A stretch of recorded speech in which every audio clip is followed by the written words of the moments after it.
Let's go. A masked gunman storms a church, taking a hostage and threatening to blow up the building. A parishioner fights back.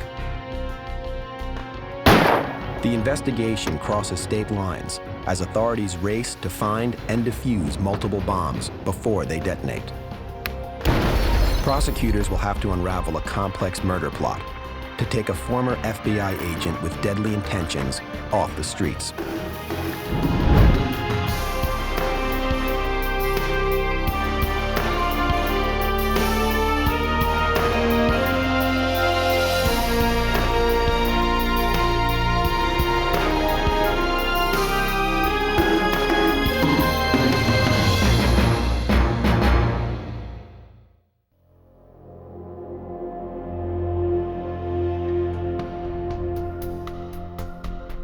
In June 1996, Northern Virginia police engage in an armed standoff following an assault at a church.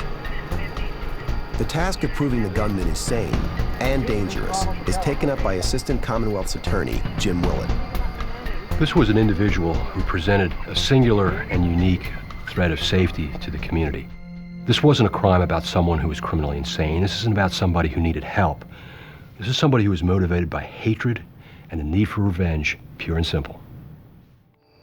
In this episode, some names have been changed. June 23, 1996, Prince of Peace Methodist Church in Manassas, Virginia.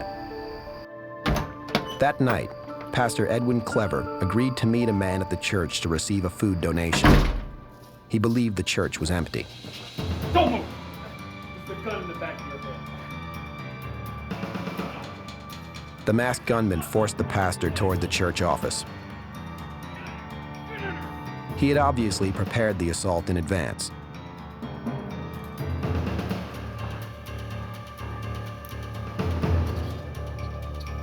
Sit down.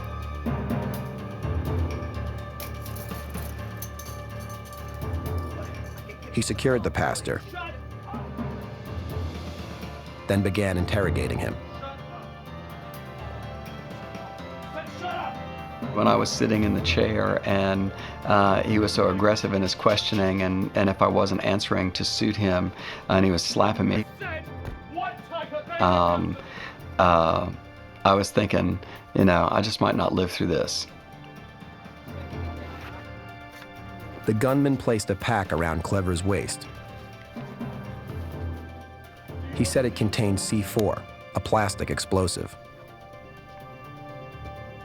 He threatened to set it off if Clever didn't cooperate. The terrified pastor didn't know what the gunman could want. His mind raced for an explanation. The whole time I'm trying to figure out exactly what's happening. You know, what is he talking about? 2, who is he? And 3, what is his purpose? Where is he going to with all of this? So it was really difficult to figure out what he was doing. The pastor overheard the man talking to someone on a phone. I need you to bring that car to the parking lot. He made it appear the whole time that he was not alone, that there were other people around the building as well, and that he had people stationed in different places, that it was a big plot. The pastor realized he could not expect any help. Only his children knew he had gone to the church. He said, "This is why you're going to cooperate, because I've got somebody with your children right now." And he started describing pretty vividly what my children were probably doing at that minute. If Pastor Clever didn't follow the attacker's orders, his 2 teenage sons could be killed. Immediately, the concern was, what do I do? How can I protect my children? It's easy to sacrifice myself for something. It's not easy to sacrifice myself if I'm thinking that my children are going to be sucked in as well. Do you understand? The gunman began talking about the church's finances. You know you have somebody embezzling from your church? I don't believe that. It wasn't making any sense. Then the gunman told Clever to call the woman he said had been embezzling. He was to lure her to the church by saying another parishioner needed counseling. When the pastor refused, the gunman struck him again. He reminded Clever he had people ready to attack his sons. I'm thinking, what must my children be thinking? They must be terrified. What's going to happen to them? You know, I'm thinking just this is a horrible situation. I don't want it to be any worse. I certainly don't want them to not survive the night. Fearing for his family's safety, the pastor made the call.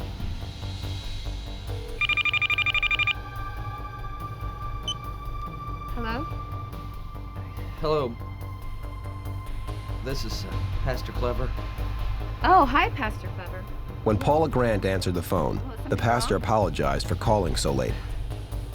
Yes, I'm Trying it's to late, hint to but Paula that there was trouble, I'm at the he church purposely and used incorrect Sarah parishioner O'Donnell's names while trouble. following the gunman's orders. Counseling. Yes, it's late, but can you come? Paula agreed to meet with the parishioner who needed counseling. All right, yeah. Before leaving, she asked her sister to look after her daughter while she was Church, gone. Okay. See you soon. Thanks. Bye-bye.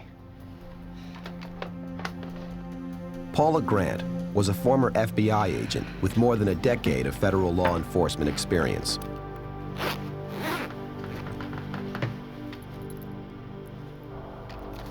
She would go to the church, but she would go armed with a gun and pepper spray. The former agent was now a lieutenant for a local community college police department. The pastor had never called her to the church so late at night. If the pastor was in trouble, she was prepared to help him.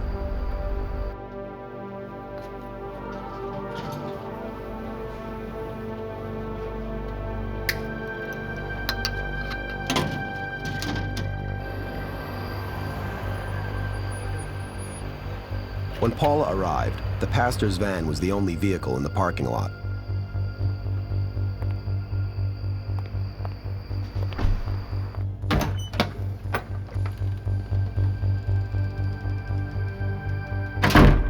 Pastor Clever? Down here to the secretary's office. Are you all right? The gunman lunged at her, but she quickly reacted with her pepper spray. Don't fight me on this!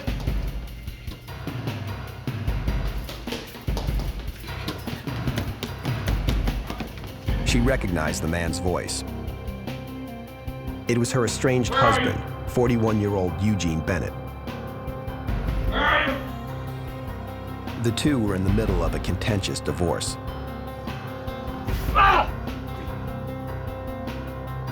Paula tried to keep her husband at a distance with the pepper spray. When he didn't leave, she knew she had to use more force.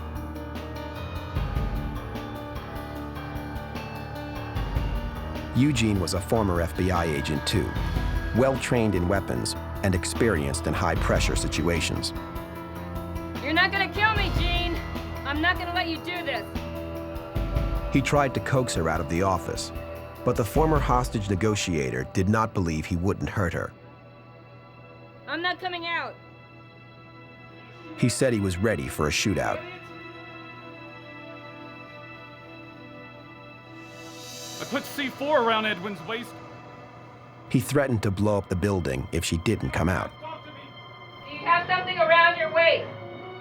Yes, but I don't know what it is.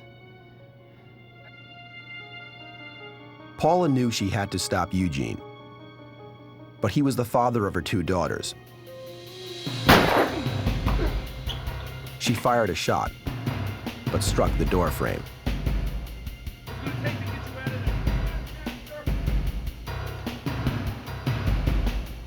I wouldn't do that if I were you. Paula grabbed the phone, but the first line she tried was dead. She tried others and found one that worked. She kept talking to Eugene, shouting clues and hoping the operator would understand what was happening. Take your gun and get out of here, Jean. Edwin, do you still have explosives? Around your waist? Dispatcher, I need you to send 2 units to the Prince of Peace Church. Possibly a bomb squad. Prince William County Police Detective Ronald McClellan heard the radio call. I was working the evening shift. A call went out that there was an open phone line at the Methodist Church, and that the dispatcher on the other end could hear a scuffle in the background, something about someone having a gun, that it sounded like a hostage type situation. So patrol units responded. Not knowing where her husband was or what he would do next, Paula did not let her guard down. Edwin, stand up. Let me see the explosives. The pastor needed help. C4 is an extremely powerful explosive. Attack from behind your back. I think so. Carefully. All right, gently lower it to the floor.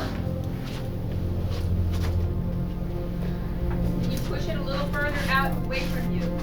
Gently.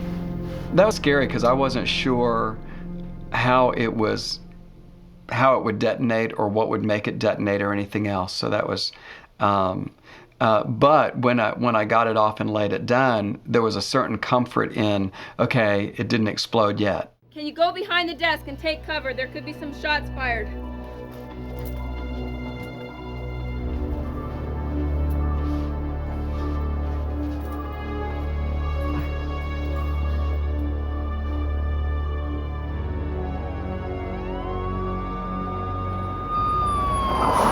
Within minutes, Prince William County patrol officers arrived.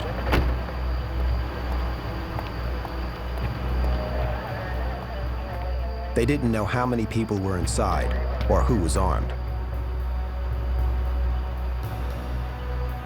Police! This is the police department. Paula feared that her husband was still in the church. She told the operator she'd protect herself if Eugene came to the door. Tell him to say his name. Please identify yourself and walk slowly. 10-4. Ma'am, this is Officer Renaud. Ma'am, this is Officer Renaud. I'm getting ready to come in the doorway now. Coming in real slow. This is me coming in the doorway, ma'am. Ma'am? Following police protocol, she immediately disarmed. Check on the pastor. He's in there. What's up? Because of the explosives, they quickly freed the pastor and cleared the building. Officers checked the area. Eugene Bennett was gone. That's what he was putting on there. It was like a packet. Yeah. When I arrived on the scene, patrol units were already there. They had the church surrounded. Paula explained what happened. While we were interviewing them, dispatcher came over the phone. It was approximately 40 minutes later, saying that they had Eugene Bennett on the telephone, and he was reporting that his wife had fired a shot at him and was trying to blow him up. Eugene Bennett was calling from his house. The detective immediately went there. The special weapons and tactics team was deployed, surrounded the house. Bennett refused to come out. He said his wife had tried to kill him, and he was worried the officers were on her side. We maintained telephone contact with Mr. Bennett, dispatchers, a patrol supervisor, and later a hostage negotiator. Bennett told the negotiator he was hearing voices and that someone inside the house would not let him leave. It says we can't help you. It's gone far enough. Mr. Bennett was talking about how his wife was trying to set him up, how she was trying to blow him up. He then would go in and claim that his name was Ed. And then he would talk about how bad Ed was. Bennett didn't trust the police. He demanded they patch the call through to his longtime friend, defense attorney Reed Weingarten. The phone rang, and it was Gene, obviously in desperate trouble. And when I got a picture of what was going on, I was extremely fearful that Gene was going to be killed. I mean, I just didn't have a clue what was going on. And I think the law enforcement officials in the main were trying to be helpful. They were trying to avoid hurting him. as Bennett's attorney and negotiators tried to coax him into surrendering. Investigators at the church continued to process the crime scene. Supervising the process was Prince William County Police Sergeant Robert Zinn. We had the bomb squad respond and do their search looking for any explosive materials. They're also looking for secondary devices in case there might be like a booby trap or something set like that. So we want to make sure that the scene is safe, so once the crime scene people go in, that they can work fairly freely and do what they need to do. The bomb squad needed to render the C4 safe, but they had no idea how much explosive material was in the pack, or what the trigger was that would set it off. One wrong move could be deadly. In June 1996, police in Prince William County, Virginia, responded to a 911 call from a church. There they found Pastor Edwin Clever, shackled and hooded. Church member Paula Grant had made the call. She said her estranged husband, Eugene Bennett, held the two at gunpoint, threatening them with explosives. There's like 2 out there. A member of the Prince William County Explosives and Ordnance Disposal Squad carefully examined the pack Bennett had placed around the pastor's waist. Bennett claimed it contained a putty-like explosive called C4, which can be triggered to explode when packages are opened.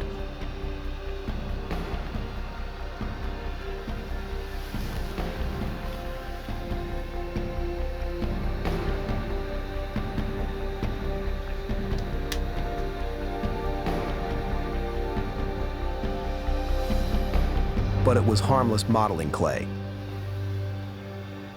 The crime scene was safe. The alleged gunman, Eugene Bennett, had called 911 from his house. He refused to come out. While on the phone with police, he sometimes claimed he was named Ed. Other times, he said Ed wouldn't let him come out. The standoff continued. At the church, crime scene investigators located a bag that Sergeant Robert Zinn believed was left by the gunman. Included in the bag was a number of different items, different restraints, gags, things of that nature. He had other items in there that we feel as though were going to be used to inflict pain on his victims, torture them to a certain degree. Investigators found razors, syringes, tape, a knife, and 5 sets of keys to cars and padlocks. Checking outside the building, investigators discovered more bags. We recovered a dark blue book bag. Subsequent examination of that book bag revealed a number of plastic bags in there filled with different types of pieces of carpet, cloth, hair, other materials, along with approximately 2 pounds of an explosive material mixture. Explosives and ordnance disposal personnel decided to destroy the mixture. We felt as though Mr. Bennett was probably going to use that material to help start or fuel a fire to help conceal his crime at the church.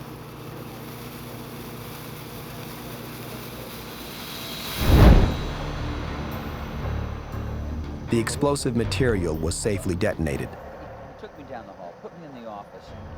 All the remaining evidence was taken to the Prince William County Crime Lab. Hours after the incident, the standoff with Eugene Bennett was still ongoing. At Bennett's request, the negotiator made a conference call to Bennett's friend, attorney Reed Weingarten. Gene was totally paranoid. He was slipping in and out of his other self. He also was fully convinced that his wife had manipulated everything and that she was going to be behind his end. And he fully believed that the law enforcement officials who were surrounding him were at her beck and call. I did my very best to persuade him that he had to surrender. After a 4-hour standoff, Bennett said he was coming out.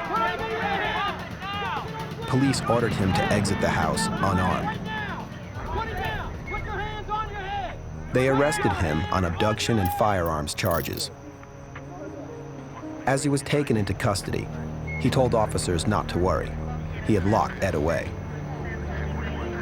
A search of the house turned up no one. Police tried to interview Bennett. Though barely coherent, he mentioned a woman who was staying in a nearby hotel room to Detective Ron McClellan. Checked with the hotel management and found that the room had been rented by a Marianne Khalife.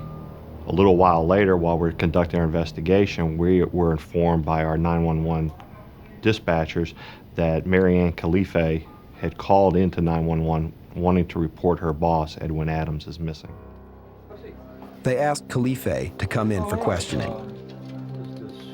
She told police that she had never heard of Eugene Bennett. She said she had worked for a man named Edwin Adams, and that Adams had disappeared that day with her gun. She stated that back in February of 1996, she answered an ad in the newspaper where the individual she knew as Edwin Adams had advertised for a private investigator. She contacted Edwin Adams, who later turns out to be Eugene Bennett, and is hired for the job. The case was assigned to prosecutor Jim Willett.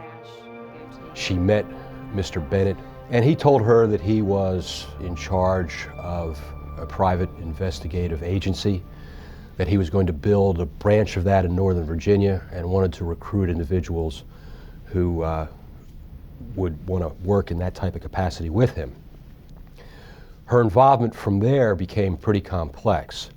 He told her that he would train her to be a private investigator, and later told her that she would actually be participating in this investigation of a large insurance scam. When he interviewed her, he told her the scam involved a woman named Paula and the minister at the Prince of Peace Church. He had been hired to detail how they did it. As part of their investigation, Bennett had Khalife take out $1 million worth of life insurance on herself. The beneficiaries were the Bennett's 2 children. He told her getting the policy would help them learn how the scam worked. Trusting her new employer, she followed his instructions. First thing he had me do was go by. Bennett also ordered Khalife to buy a specific gun and ammunition. The one I'm looking for is called a Taurus. He told her to go to a shooting range to practice. What you're talking about right here. Police believe Bennett planned to shoot Paula and the pastor, linking the murder weapon to Khalife. Those things were She said that on the day of the abduction at the church, Bennett took the gun from her. That night, he called her. He instructed her to go to the Reverend's house and set up surveillance there. She was very nervous about that. She was uncomfortable doing that, but she did it. They were in cellular phone contact with one another. This explained the call the pastor overheard. Which is why Days before, Marianne and Bennett had left vehicles in West Virginia, Richmond, and Manassas.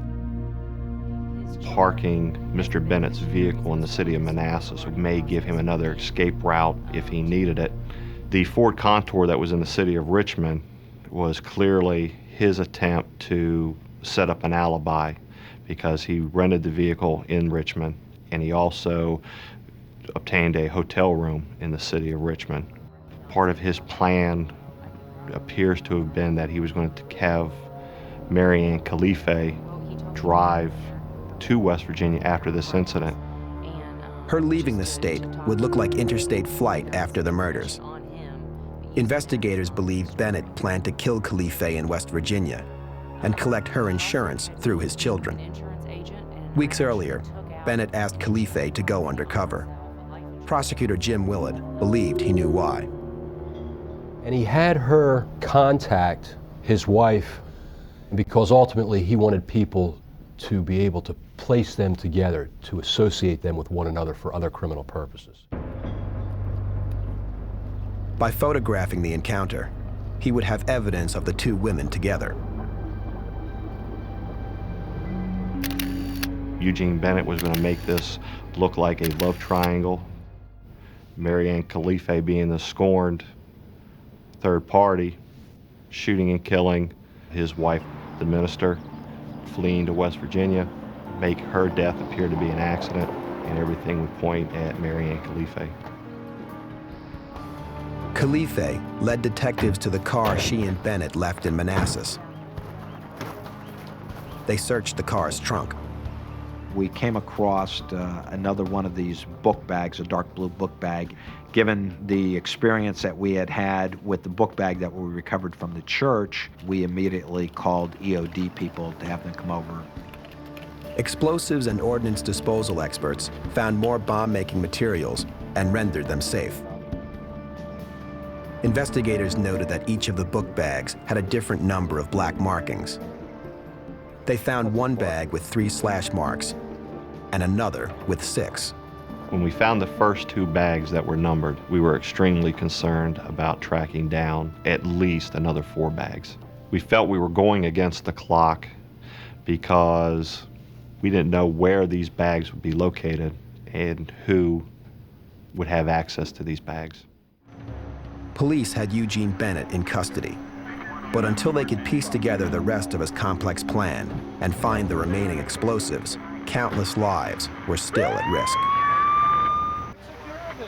Authorities had former FBI agent Eugene Bennett in custody on abduction and attempted murder charges after he ambushed his wife and a minister at a Northern Virginia church. Investigating the attack, police found 2 book bags containing explosives. They believed as many as 4 more were hidden somewhere.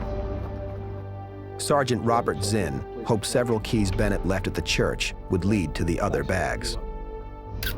Some were padlock keys labeled with locations in the Northern Virginia area. Police realized the locations corresponded to campuses of the college where Bennett's wife worked as a police officer. They called campus police and asked them to check lockers for unregistered padlocks. Over about the next 45 minutes or an hour, we were getting calls back from the various campus security officers saying, yes, they did in fact have student lockers that matched the numbers of the respective sites, and in fact that each of the lockers were now padlocked. Investigators went to each of the campus locations named on the keys. They were spread out across Northern Virginia.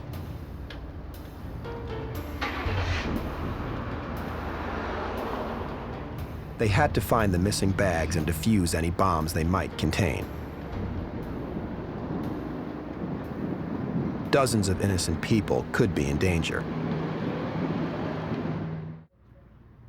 At the Woodbridge campus, they found the locker and checked the key.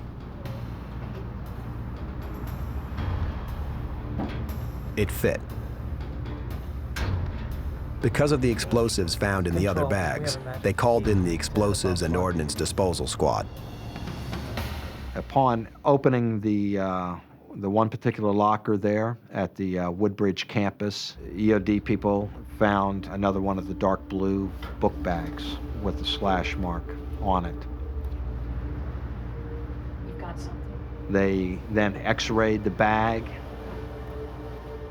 Through that x-ray process, they found what appeared to be a pipe bomb. They immediately evacuated the lower portion of the school area.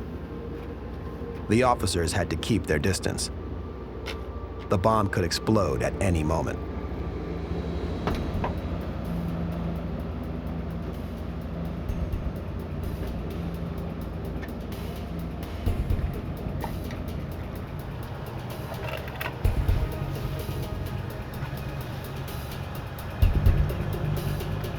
After removing the device, EOD personnel were going to undertake a render safe procedure that they use customarily with pipe bombs. And that process involves using kind of like a modified shotgun charge to shoot the end cap off the device and then causing the contents to spill out, rendering it safe. The small charge should have simply knocked the end off the pipe. Fire 3, 2, 1, detonate. Instead, the bomb exploded. No one was injured, but it was clear to Commonwealth's attorney Paul Ebert that the device was built to kill. This bomb blew all the windows out of the college. That particular bomb, he had put nails, fish hooks on, and those nails and fish hooks stuck in the walls, which shows how dangerous that bomb could have been had it exploded in proximity to any human. The pipe bomb was an improvised anti-personnel device. That even gave us cause for greater concern. We suspected that there were still additional bags that were out there located at the other colleges. By the time that we were done with our searches, we had 5 bags, and they were marked 1, and then 3, 4, 5, and 6. We did not have a book bag number 2 in our possession at that time. Assistant Commonwealth's attorney Jim Willett knew that anyone near the missing bag was at grave risk. As the days progressed, that number 2 bag loomed larger and larger. It was a shadow over the investigation in the case. We really focused on that, perhaps to the exclusion of some other things that we might have looked at because of the public safety concern. Good, looks like they've completed fracture matches. Investigators sent the 5 bags to a crime lab for analysis of the strips of cloth each contained. We wanted to know if we put all the pieces together that they would complete a whole article or whether we still had a piece missing. Lab technicians reported that the strips did come from a single article and that they completed the article. This led police to conclude there was no missing bag number 2. For whatever reason, perhaps an attempt to mislead us, Mr. Bennett had just omitted bag number 2 from the series of bags that he had constructed. The Commonwealth's attorneys assigned to the case looked into the Bennett's past to determine a motive for Eugene's murder plot. The Bennetts met in 1982 and married while working for the FBI in Atlanta. In 1986, they transferred to the FBI's Washington, D.C. field office. She became involved in his plan to defraud the FBI through false moving expenses. After that, their marriage started falling apart. As their relationship began to dissolve and she developed an extramarital relationship with another woman, and this became known to Mr. Bennett, and eventually they separated, divorce papers were filed, and she went to the FBI to confess the fraud that they had been involved in. A few days before she was to testify at Eugene's 1993 fraud trial, Paula went to his house to pick up their daughters. When she entered the garage, he came at her with a stun gun. She was attacked by Mr. Bennett, who subdued her, bound her, in a way very reminiscent of how he was able to take the Reverend and subdue him. Bennett held his wife captive for 2 days. He told her that people that he had worked with in his undercover capacity, dangerous individuals, had the children, and that they were afraid that if he were successfully prosecuted, that he would turn state's evidence on them. And so he had to be acquitted of this case so that the children would be safe. And the only way to do that would be for her to recant. At the 1993 fraud trial, Paula changed her story, but the judge learned why and sentenced Bennett to a year in prison. With Bennett now charged with attempted murder, prosecutors prepared their case. They knew what Bennett's defense would be. In this case, their only viable option was the insanity defense, because we had such strong evidence of identification that we could conclusively establish he was the criminal actor. Leading Bennett's defense team was attorney Reed Weingarten. We knew that this was not the Gene Bennett that had performed such notable and noble work for the FBI. While an agent, Eugene Bennett worked undercover, infiltrating and dismantling violent gangs. His work had yielded more than 300 convictions and $12 million in recovered property. It was not the Gene Bennett that we saw in our offices for years. This was extraordinarily bizarre behavior. So it was immediately apparent that these very disturbing events had been triggered by some profound change in Gene's psychological makeup or some profound illness. Bennett's past FBI work could hurt the state's case. Here's an individual who has done great service to his country, both in the military and in law enforcement, who's responsible for putting a lot of dangerous individuals behind bars at no small personal risk to himself. And that was a major concern, how sympathetic he would be to folks who would look upon his history with favor. The prosecution believed Bennett was a dangerous criminal. But if the defense could prove he was insane, or if the jury sympathized with him, he might never spend a day in prison. In January 1997, former FBI agent Eugene Bennett was on trial for attempted murder, kidnapping, and bomb-making. Prosecuting Bennett were Commonwealth's attorneys Paul Ebert and Jim Willett. Ladies and gentlemen, I wanted the jury to understand that this crime was about hatred and revenge, and it was not about some obscure mental illness. This case is about one thing, and that is whether the defense can establish that he crossed the line to legal insanity when he, and then we went into the description of the case, planned this, executed that, recruited Mary Ann, made up evidence kits, made bombs, planted bombs, lured the Reverend. The jury would have to find that he did all of these things in a disassociative state over a period lasting from February through June. And it just wasn't something that we thought the jury was going to buy, but of course you can't take anything for granted in a jury trial. The defense team, led by Reed Weingarten, argued that their client suffered from a dissociative mental disorder. The message was this: you have a man who had a highly distinguished career in the military and in law enforcement. You have a man here who was ruthlessly efficient in the work that he did as a federal agent.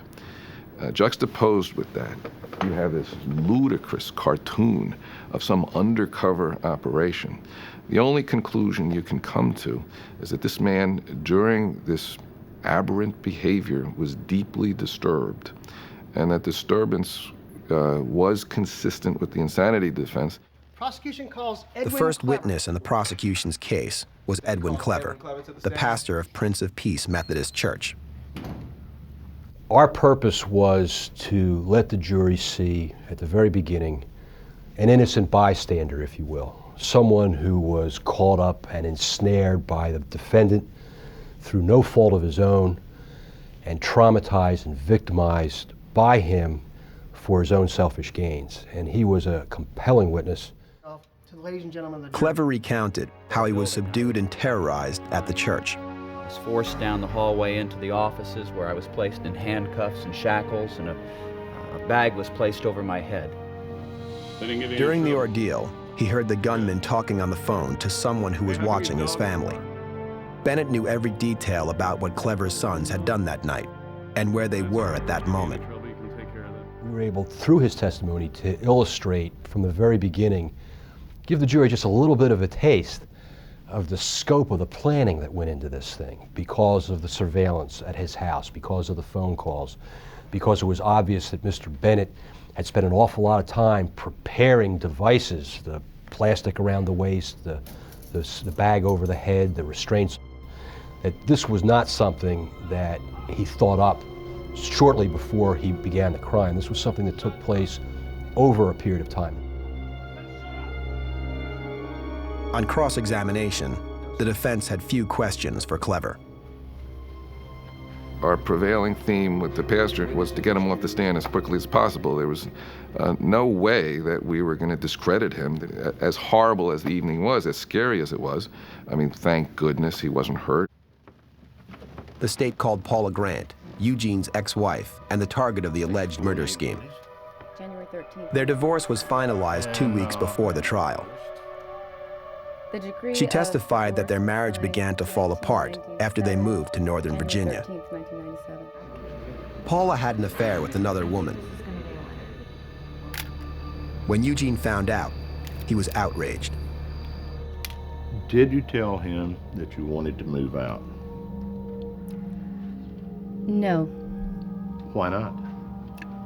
because I was afraid of the reaction that he would have. Paula told the court about the 1993 incident when Eugene abducted her to stop her from testifying in the fraud case. As the prosecution was concerned, we handled her involvement in the fraud straight on. We told the jury about it from the very beginning. We wanted to expose the weaknesses, the warts, if you will, in our witnesses and our evidence ourselves, rather than have the defense do it. To earn a decision in their client's favor, the defense had to shift the jury's sympathy away from Paula and toward Eugene. What we attempted to show was that she had succeeded in manipulating the situation. She had this open lesbian relationship, and on top of that, she was doing everything she possibly could to take Gene's beloved daughters from him. And I was hopeful that would cause some sympathy with the jury for Gene. The state next called Marianne Khalife to the stand. He was going to train She me testified in that Bennett tricked her into helping him set up his attack. Yes. We would not have had as clear a picture without Ms. Khalifa's input as we did with it. She gave us, I think, most importantly, evidence of how long he planned this and how much precision went into the execution of the crimes itself, which went a long way to defeating the insanity defense, because it was quite clear that despite the bizarre nature of his thinking, it was very clearly executed at all stages. During cross-examination, the defense questioned Khalife about the tasks Bennett assigned her. Miss Khalife, They wanted to point out that he exhibited bizarre behavior, hoping this would help their insanity plea. the things he said to you did not make sense to you. Yes, there were times that things did not seem right. No more The prosecution rested. Now it was the defense's turn to present its case to the jury.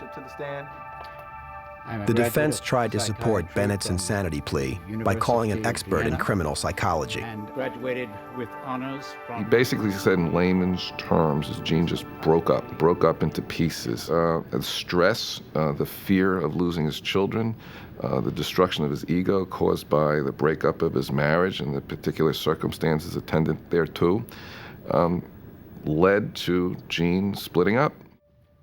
Dr. Bishop. The prosecution questioned the thoroughness of the doctor's assessment. Mr. Bennett had told him that the day this offense occurred, he received a distressing, troubling phone call from his little girl.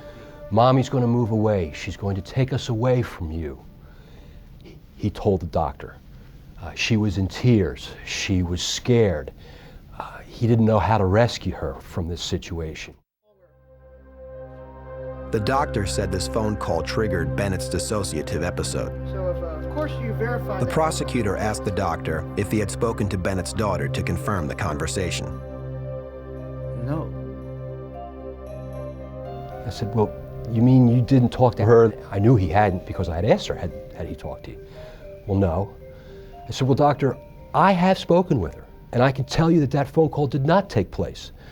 Would you like me to ask the court for a recess? She's in my office now. You can go down and interview her and see if this will change your opinion." "No, I don't want to do that."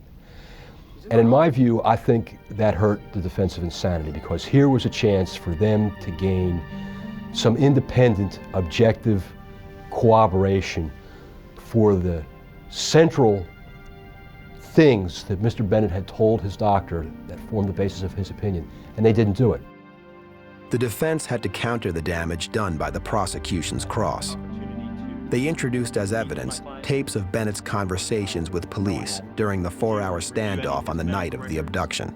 We introduced them because we thought they would be helpful for the jury to have a clear picture of his state of mind on the night in question. I'll never forget the evening. I remember my reaction to the tapes in real time. I was stunned. I concluded something was profoundly wrong, and I was hopeful the tapes would have a similar impact on the jury. The prosecution objected, asking for a bench conference. They wanted the tapes thrown out. Clearly, Mr. Bennett on the tape was genuinely afraid, and that came through. That was genuine. There were tears on the tape. There was hysteria on the tape. There was paranoia on the tape. And it gave a side to Mr. Bennett that the jury would not have otherwise been exposed to. Well, I'm going to overrule the objection at the present time and allow the tape to be played. The state worried that after hearing the 911 tapes, the jury might side with the defense and find Bennett not guilty by reason of insanity. In the abduction and attempted murder trial of Eugene Bennett, the jury was about to hear a tape of a 911 call Bennett made after the attack at the church. He had made the call from his house as police tried to get him to come out. On the tape, jurors heard Bennett referring to himself as an alter ego named Ed. Ed says we can't talk anymore. Okay, who is Ed? Ed just called. That's terrible. This is Ed. Okay. I'm in charge. You got that? Prosecutors wanted the tape thrown out, arguing it served as testimony that could not be cross-examined. When it was allowed, it helped support the defense claim that Bennett had multiple personalities. But prosecutor Jim Willett felt it revealed that Bennett only acted insane. It hurt the defense because he would shift in and out. He would forget to pretend. You know, during the course of this 3 or 4 hour tape, you know, he would forget who he was or who he was supposed to be and then respond to the name Gene. And we were able to point those things out, that here were these unintended moments of rationality that he didn't want us to see, but they're there and you can't ignore them. In the rebuttal phase of the trial, Commonwealth's attorney Paul Ebert called a clinical psychologist to clarify dissociative disorders for the jury. He was able to explain what a true multiple personality is and why in this case it didn't fit the norm for such a mental disorder. The prosecutor questioned Dr. Evan Stewart Nelson about the nature of alter egos. When people are in their alters, they may engage in behavior that seems very organized for that time. But it would be really implausible for someone to carry out an organized scheme aiming towards some larger goal down the road across multiple periods of time. Remember that in this disorder, folks don't really get to shift in and out of alters as they please, so they can't simply look at their calendar, see that they have an appointment with a rental car agency, or that they need to call the phone company to initiate a new phone number and magically shift into that alter in order to do business. That's not consistent with the disorder. Hoping to reduce the impact of the testimony, the defense pointed out the doctor only testified about the disorder in general. He had not personally evaluated Bennett. My role was really just to educate the jury. I was there as an expert on the mental illness, and so was perfectly happy to answer whatever questions they wanted to ask. Now the witness is excused. After more than a week of testimony, the case went to the jury. They deliberated 14 hours before returning.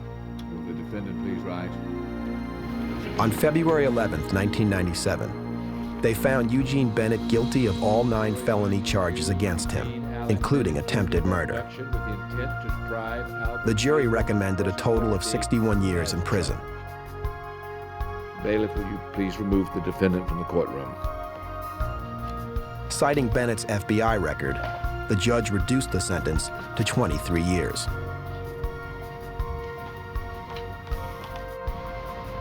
He will serve his time in a Virginia state prison, not a psychiatric hospital.